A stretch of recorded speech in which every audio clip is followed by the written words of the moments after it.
देवताओं के विनाशकारी 11 अस्त्र शस्त्र कौन से हैं, जिससे पल भर में सृष्टि का विनाश हो सकता है। दोस्तों, क्या आप जानते हैं वो 11 अस्त्र शस्त्र कौन से हैं? यदि आप जानते हैं तो भी हमें कमेंट करके जरूर बताइए, और उसमें भी नंबर 1, 2 और 3 का नाम यदि आप जानते हैं तो हमें जरूर बताइए। यह वीडियो आपकी धार्मिक जानकारी कसौटी करने वाला है और उसे बढ़ाने वाला है, इसीलिए इसे पूरा देखिएगा। दोस्तों, आपने देवी देवताओं और उनसे जुड़ी बहुत सी कहानियों से जाना ही होगा कि कितने भयंकर अस्त्र शस्त्र से देवी देवता युद्ध करते हैं। उनके युद्ध कौशल और पराक्रम कथाएं सुनकर शरीर में अद्भुत ऊर्जा का संचार हो जाता है। भगवान विष्णु के अवतार से लेकर शिवजी की अपार शक्ति, मां काली के सृष्टि विनाशक अवतार की कई कथाएं लोगों की जुबान पर रहती है। सृष्टि के कल्याण के लिए भगवान के अवतारों में उनके अस्त्र शस्त्र जो उन्हें योद्धाओं की तरह दिखाती है वो है। दोस्तों, अस्त्र और शस्त्र अलग अलग चीजें हैं। अस्त्र उन्हें कहा जाता है जिन्हें फेंक कर प्रहार किया जाता है, फिर चाहे हाथ से या उसके साथ के किसी उपकरण से, जैसे तीर को धनुष से छोड़ा जाता है। और शस्त्र वो है जिन्हें हाथ में लेकर प्रहार किया जाता है, जैसे तलवार, गदा, त्रिशूल, भाला आदि। इस वीडियो के माध्यम से आज हम हिंदू धर्म के सबसे शक्तिशाली अस्त्रों शस्त्रों के बारे में जानकारी प्राप्त करेंगे और उनसे जुड़ी ऐसी कथाएं जानेंगे जो इससे पहले आपने सुनी नहीं होगी या अधूरी सुनी होंगी। तो चलिए जानते हैं हिंदू धर्म के उन 11 अस्त्र शस्त्र के बारे में जिन्हें जानकर हैरानी होगी, और नंबर 1 और 2 के बारे में जानकर आप दंग रह जाएंगे। यदि आप उन 2 अस्त्र शस्त्र के नाम बता सके तो हम आपको मान जाएंगे। शायद आप कहेंगे इंद्रास्त्र जी नहीं, तो आप कहेंगे पाशुपतास्त्र वो भी नहीं, तो आप कहेंगे यमराज का काल। चाहे आप जितना भी सोच लो, सही अंदाजा नहीं लगा सकेंगे। चलिए हम आपको बताते हैं वो 2 अस्त्र कौन से हैं और क्या है उसकी विशेषताएं और शक्ति। दोस्तों, सभी अस्त्रों और शस्त्रों की खूबियां आपको चौंका देगी। 11वें स्थान पर है विजय धनुष। महाभारत महाकांतम काव्यों में से एक है और महाभारत का नाम सुनते ही युद्ध योद्धाओं और उनके कौशल की बात होने लगती है। इनमें से एक प्रमुख नाम कर्ण का है। योद्धा कर्ण के हाथ पर युद्ध के समय दिखने वाला धनुष ही विजय धनुष है। महाभारत में वर्णित कथा के अनुसार अर्जुन, जो कर्ण के विरोध में पांडवों के पक्ष से युद्ध लड़ रहे थे, उनके रथ पर स्वयं भगवान विष्णु के अवतार कृष्ण सारथी के रूप में विराजमान थे। और आपको शायद ना पता हो कि उस रथ के केंद्र पर महाबली हनुमान यानी अपने बजरंगबली अदृश्य रूप में विराजमान थे। ऐसा इसलिए किया गया था कि अर्जुन के रथ पर इतना भार विराजमान हो कि बड़े से बड़ा प्रहार रथ को हिला तक ना सके। परंतु कर्ण के विजय धनुष के द्वारा छोड़ा गया तीर जब अर्जुन के रथ पर पड़ता था तो पूरे ब्रह्मांड का भार रथ पर होने के बावजूद भी रथ पीछे खिसक जाता था। भगवान कृष्ण ने युद्ध क्षेत्र में ही अर्जुन से कहा था कि यदि कर्ण के हाथ में ये विजय धनुष बना रहा तो तीनों लोकों के योद्धा भी मिलकर उसे हरा नहीं पाएंगे।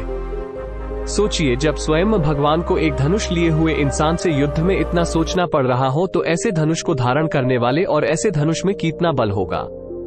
कर्ण का धनुष ऐसे मंत्रों से अभिमंत्रित था कि उस पर रखा बाण उसकी प्रत्यंचा से अनंत ऊर्जा पाकर छुटता था।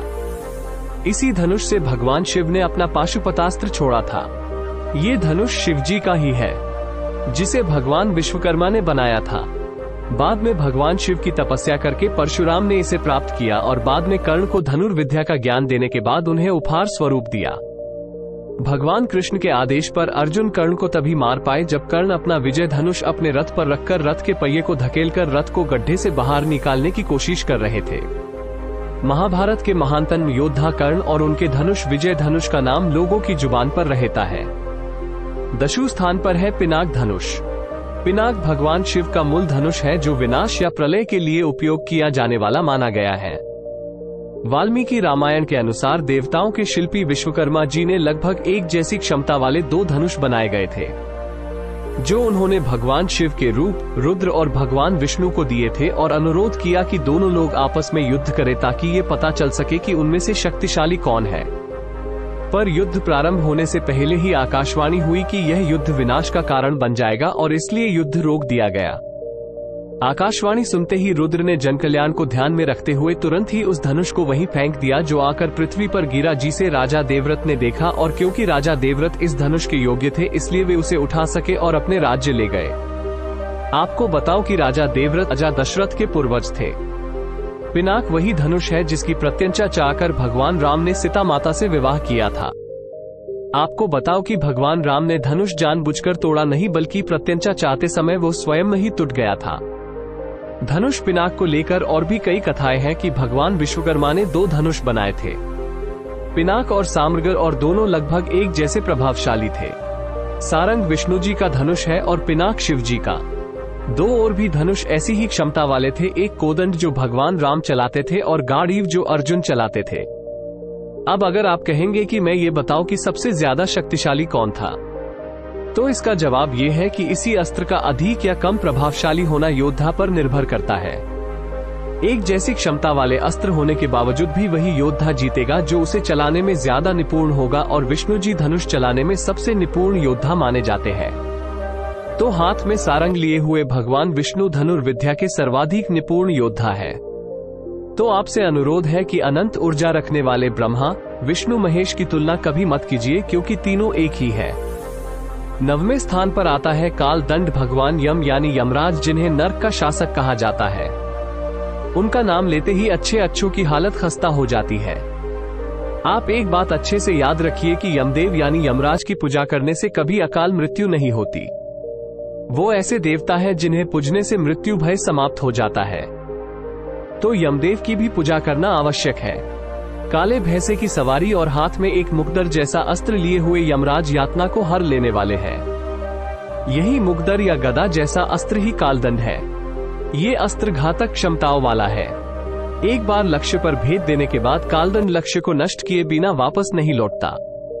चाहे सामने वाला कोई भी वरदान रखता हो या उसे कोई भी सुरक्षा क्यों ना प्राप्त हो। यमराज ने दशावतार रावण से स्वयं की रक्षा करने के लिए कालदंड से ही रावण पर प्रहार किया था। 8वें स्थान पर है चंद्रहास। भगवान शिव का नाम लेते ही शरीर में अपने आप ही ऊर्जा दौड़ने लगती है, और भोलेनाथ इतने भोले हैं कि वो सभी को अपने अस्त्र शस्त्र यहाँ तक स्वयं की बनाई सोने की लंका तक दे देते हैं। अपने भक्त को बिना सोचे सब कुछ दे देने वाले भगवान शिव के पास उनकी चमचमाती चंद्राकार चंद्रहास थी, जो उनके विनाशकारी शस्त्रों में से एक थी, और भगवान शिव ने उसे रावण को उसके द्वारा की गई स्तुति से प्रसन्न होकर दिया था। इस तलवार की ये खासियत थी कि ये कभी भी तोड़ी नहीं जा सकती थी, और ये जिसके हाथ में रहती थी उसकी ऊर्जा से ही इसकी शक्ति बढ़ती जाती थी। चंद्रहास लेकर रावण ने अनेक युद्ध लड़े और कोई भी उसका बाल भी बांका नहीं कर सका। चंद्रहास की अद्भुत शक्ति के चलते कोई भी राक्षस रावण के सामने टीक नहीं पाता था। सुर, असुर, नाग, गंधर्व सभी रावण की उस चमचमाती चंद्रहास के आगे घुटने टेक देते थे, और ऊपर से ब्राह्मण की बुद्धि, कथा, पुराण का ज्ञाता व्यक्ति अगर योद्धा और उसके पास ऐसी चंद्रहास हो तो उसे जीत पाना लगभग असंभव सा था। आपको बता दूं कि चंद्रहास चंद्रमा के जैसी अर्धवृत्ताकार मुस्कान यानी स्माइल के जैसे आकार की होने के कारण उसका नाम चंद्रहास पड़ा। अब आपको आश्चर्यचकित कर देने वाली बात बताता हूँ। रावण बहुत ही विद्वान, पराक्रमी और दूरदर्शी था, और जो भी वचन देता था उसे पूरा करता था। ऐसा मैं इसलिए कहता हूँ क्योंकि रावण ने भगवान राम से पूरे युद्ध के दौरान एक भी बार चंद्रहास का प्रयोग नहीं किया।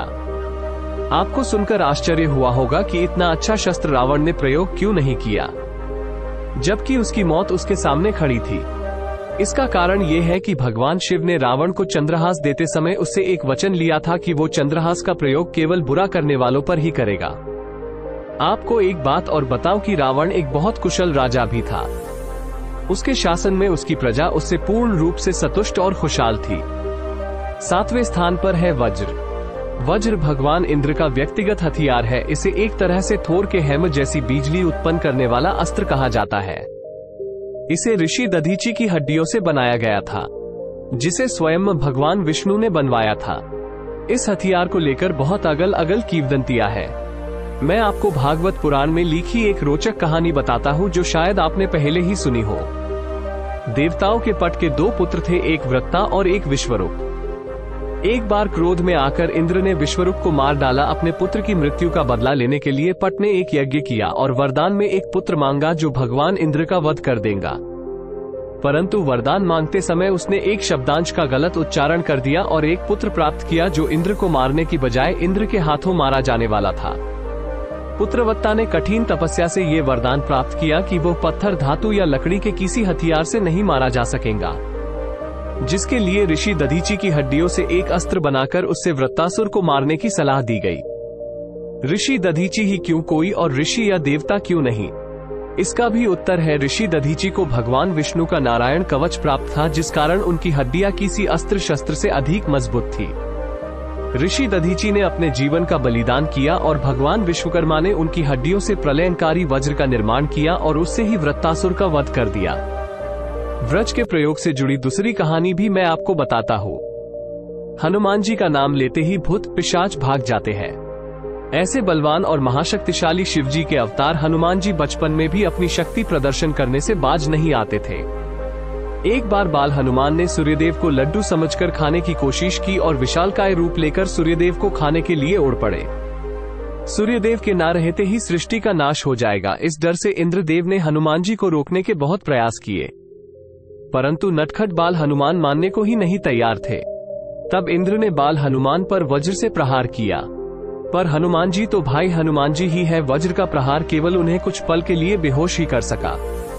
आपको बता दूं कि वज्र प्रहार से हनुमान जी के चेहरे पर चोट आ गई और चेहरा थोड़ा विकृत हो गया और तब से ही मारुति यानी पवन देव के पुत्र हनुमान जी का नाम हनुमान पड़ा। इस घटना से हनुमान जी के पिता पवन देव रुष्ट हो गए। तब इंद्र ने पवन देव से क्षमा मांगी, हनुमान जी को अपने हथियार वज्र से कभी नुकसान न होने का आशीर्वाद दिया। इंद्र का वज्र महाविनाशक और प्रलयकारी था। वज्र को बुराई पर ईश्वर की विजय का प्रतीक माना जाता है। छठे स्थान पर है पाशुपतास्त्र। पाशुपतास्त्र भगवान पशुपति शिवजी का विनाशकारी निजी हथियार है। ये एक तीर के समान है जिसे मन, शब्द, नेत्र या धनुष से छोड़ा जा सकता था। पाशुपतास्त्र एक प्रकार से सृष्टि नष्ट करने की अद्भुत क्षमता रखता था।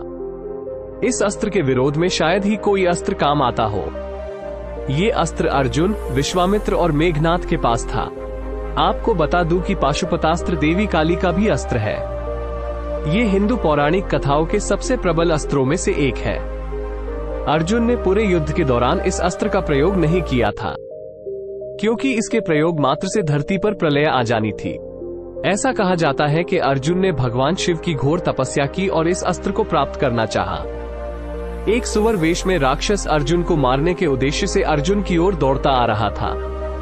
अर्जुन को तपस्या में लीन पाकर भगवान शिव किरात का वेश लेकर सुअर रूपी राक्षस को मारने के लिए तीर चलाते हैं और उसी समय अर्जुन भी आत्मरक्षा में तीर चला देते हैं। सुअर रूपी राक्षस वहीं धराशायी हो जाता है। इतने में ही किरात अवतार में भगवान शिव आकर कहते हैं कि उस सुअर रूपी राक्षस को उनके तीर ने पहले मारा है। बाद में अर्जुन का तीर उसे लगा है, पर अर्जुन का कहना था कि अर्जुन ने उसे पहले मारा है। दोनों में बहस होते होते युद्ध होने लगा। अर्जुन सारे प्रयत्न कर चुके थे, परंतु महादेव के आगे उनकी एक नहीं चली और अर्जुन भगवान शिव से ही मदद की गुहार लगाने लगे। किरात रूप में भगवान शिव अपने वास्तविक रूप में पुनः आ गए और अर्जुन से बोले कि अर्जुन ने उन्हें युद्ध में हराया भले ना हो, पर वे आज थकान का अनुभव कर रहे हैं। वे अर्जुन की तपस्या और अर्जुन के युद्ध कौशल से बहुत खुश है और खुश होकर अर्जुन को पाशुपतास्त्र दे देते हैं। बहुत से लोगों का कहना है कि अर्जुन कर्ण से कम पराक्रमी थे और उन्होंने धोखे से कर्ण मारा था, परंतु अर्जुन भी कर्ण जैसे पराक्रमी थे। दोनों में कोई भी एक दूसरे में कम नहीं था। अर्जुन कर्ण को मारने के लिए पाशुपतास्त्र का प्रयोग कर सकते थे, पर उन्होंने भगवान शिव को वचन दिया था कि वो इस अस्त्र का प्रयोग जन कल्याण के लिए करेंगे, अपने स्वार्थ के लिए नहीं। तभी अर्जुन ने कर्ण की विरोध में कभी भी पाशुपतास्त्र का प्रयोग नहीं किया। पांचवें स्थान पर है बर्बरीक के 3 बाण।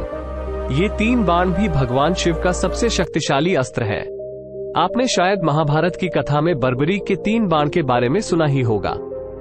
प्रत्येक तीर के अपने गुण थे। पहला तीर उन चीजों या अस्त्रों को चिन्हित कर लेता था जिन्हें तीर चलाने वाला नष्ट करना चाहता था। दूसरा तीर उन्हें चिन्हित करता था जिन्हें नुकसान नहीं पहुंचाना है, और तीसरा तीर छोड़ते ही पहले तीर द्वारा चिन्हित शत्रु मार दिए जाते थे। ये अस्त्र भीम के पौत्र घटोत्कच के पुत्र बाबरीक को दिए गए थे और घटोत्कच के पुत्र बाबरीक ने इसे मां सिद्धिदात्री से प्राप्त किए थे। कृष्ण भगवान जानते थे कि मां सिद्धिदात्री द्वारा प्राप्त 3 बाणधारी बाबरीक अगर पांडव कौरव युद्ध में किसी का साथ देगा तो वो पूरी सेना को अपने इन्हीं 3 बाणों से मार देगा और उसकी ही विजय हो जाएगी जिसके पक्ष में बाबरीक होगा। भगवान कृष्ण बाबरीक के 3 तीरों की परीक्षा लेने और उसे युद्ध में भाग न ले पाने की योजना बनाकर बाबरीक के समीप पहुंचे। उन्होंने उससे पूछा युद्ध कितने दिन चलेगा। इस विषय में उन्होंने सभी योद्धाओं से पूछा है। सभी ने 20 से 30 दिनों का समय बताया है। बाबरीक तुम्हारा क्या कहना है? बाबरीक ने कहा, 1 मिनट में मैं अपने 3 बाणों से युद्ध समाप्त कर दूंगा। भगवंत, इतनी अटकलें लगाने की आवश्यकता नहीं है। कृष्ण भगवान ने कहा कि जरा मुझे अपने 3 तीरों का कौशल दिखाओ। उन्होंने एक पौधे के पत्तों ये परीक्षण करने को कहा और पौधे का एक पत्ता अपने पैर के नीचे दबा लिया। बाबरीक ने जैसे ही तीसरा बाण चलाया, वो पेड़ के सारे पत्तों को चीरता हुआ भगवान कृष्ण के पैर के समक्ष आ गया। विष्णु रूप भगवान कृष्ण के पैर को न वेद पाने के कारण मां सिद्धिदात्री प्रकट हो गई और उन्होंने कहा कि वासुदेव, आपने ये क्या किया है? इससे तो मेरा वरदान जुठा हो जाएगा। भगवान विष्णु ने कहा कि मैं आपका वरदान जुठा नहीं होने दूंगा और उन्होंने पैर हटा लिया। पैर हटाते ही पैर के नीचे के पत्ते को भी उस बाण ने वेध दिया। भगवान विष्णु ने कहा कि बाबरीक, तुम्हारा तीर मेरे पैर को वेद जरूर नहीं पाया है, परंतु इसने मेरे पैर को इतना कमजोर कर दिया है कि ये मेरे पूरे शरीर के अंगों में सबसे कमजोर हिस्सा होगा और यही मेरे इस देह को त्यागने का कारण बनेगा। आपको पता ही होगा कि भगवान कृष्ण के पैर पर तीर द्वारा तीर मारकर ही भगवान कृष्ण ने कृष्ण देह त्यागी थी। अब कृष्ण भगवान जान चुके थे कि बाबरीक एकदम सही कह रहा है कि वो 1 मिनट में ही युद्ध समाप्त कर देगा। भगवान ने उससे शीर मांग लिया और बाबरीक ने भगवान को अपना शीर काट कर देने में एक क्षण भी नहीं लगाया।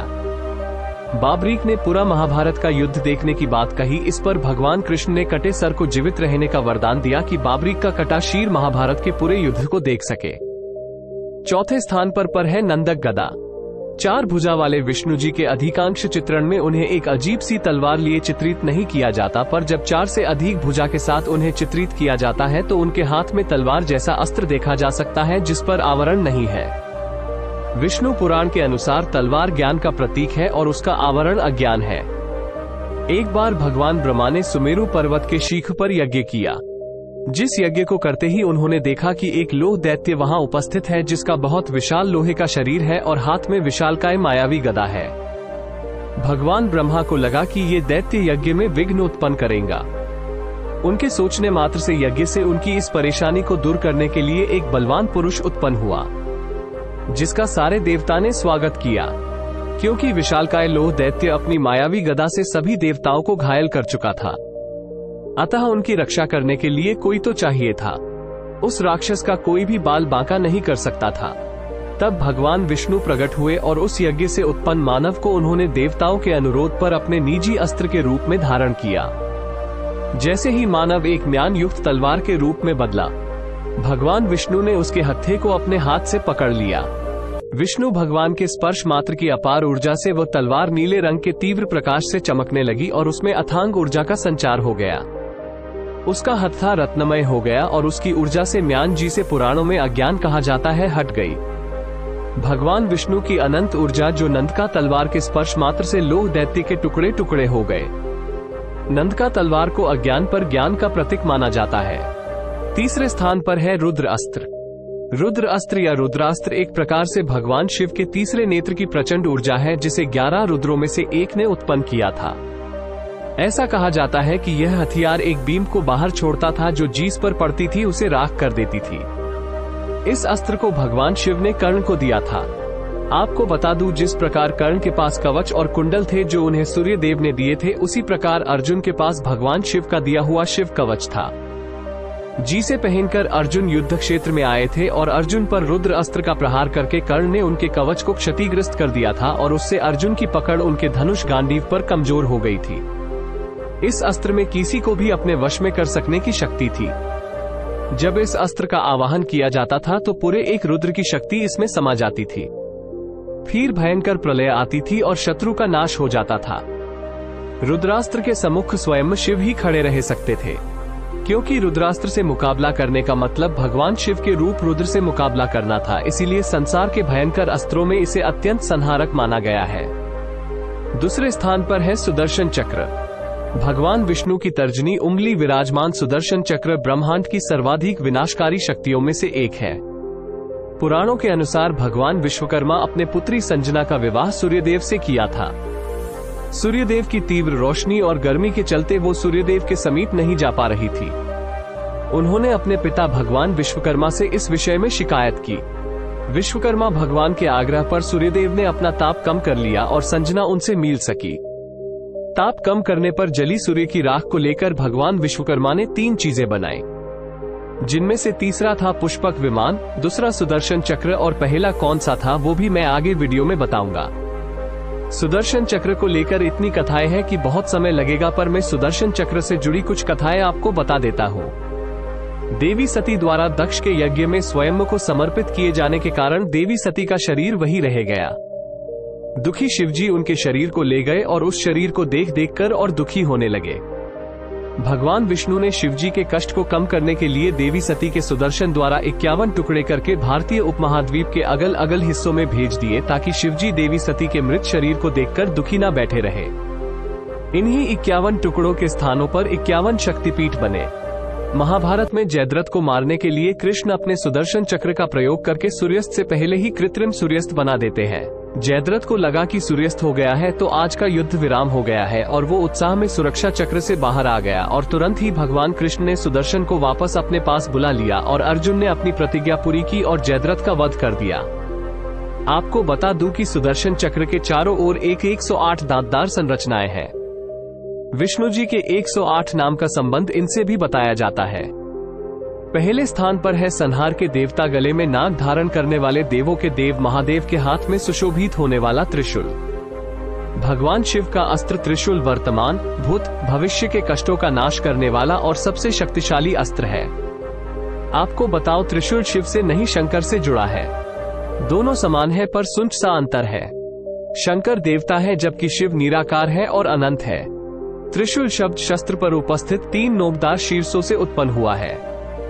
त्रिशूल के 3 शूल निम्न का प्रतिनिधित्व करते हैं: सरस्वती, लक्ष्मी, काली, निर्माण, संचालन, विनाश, वर्तमान, भूत, भविष्य, सत, रज, तम, स्वर्ग, भू, पाताल, इच्छा, क्रिया और ज्ञान। शिवजी का त्रिशूल एक बार में तीनों लोकों को नष्ट करने में सक्षम है। त्रिशूल हमेशा भगवान शिव के दाहिने हाथ यानी राइट हैंड में रहता है। आपको शायद ना पता हो कि त्रिशूल पर 9 ग्रहों की स्थिति भी है, जिस कारण ग्रहों की दशा से यह शस्त्र परे है।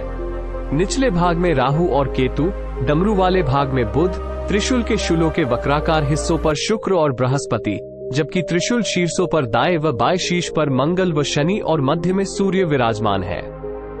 कालों के काल महाकाल भगवान शिव का दिव्य त्रिशूल ही वो पहला शस्त्र है जिसे भगवान विश्वकर्मा ने सूर्यदेव की राख से बनाया था, जिसका जिक्र मैंने अभी कुछ समय पहले किया था। भगवान शिव के त्रिशूल की अनंत शक्ति का सामना करने वाला कोई अस्त्र शस्त्र मौजूद नहीं है। शिवजी का त्रिशूल अस्त्र और शस्त्र दोनों की श्रेणी में आता है। शिवजी के शस्त्र त्रिशूल का सामना तीनों लोकों में कोई नहीं कर सकता और स्वयं भगवान शिव ही ऐसे हैं जो त्रिशूल का सामना कर सकते हैं। दोस्तों, इस ब्रह्मांड में इसीलिए भगवान शिव के त्रिशूल को सबसे अत्यंत विनाशक अस्त्र माना गया है, जिसके प्रहार से कोई भी नहीं बच सकता। इस त्रिशूल की नोक पर ही पूरा ब्रह्मांड रखा गया है, ऐसा हमारा मानना है। आप क्या मानते हैं जरूर बताएं। ऐसी रोचक जानकारियां हम आपको आगे भी सुनते रहेंगे। बस आप हमारे चैनल को सब्सक्राइब कीजिए और हमसे जुड़ जाइए। धन्यवाद। यदि वीडियो आपको अच्छा लगा है तो आपके दोस्तों को भी जरूर शेयर कीजिए। हिंदू धर्म की ऐसी रोचक बातें सभी को बताइए।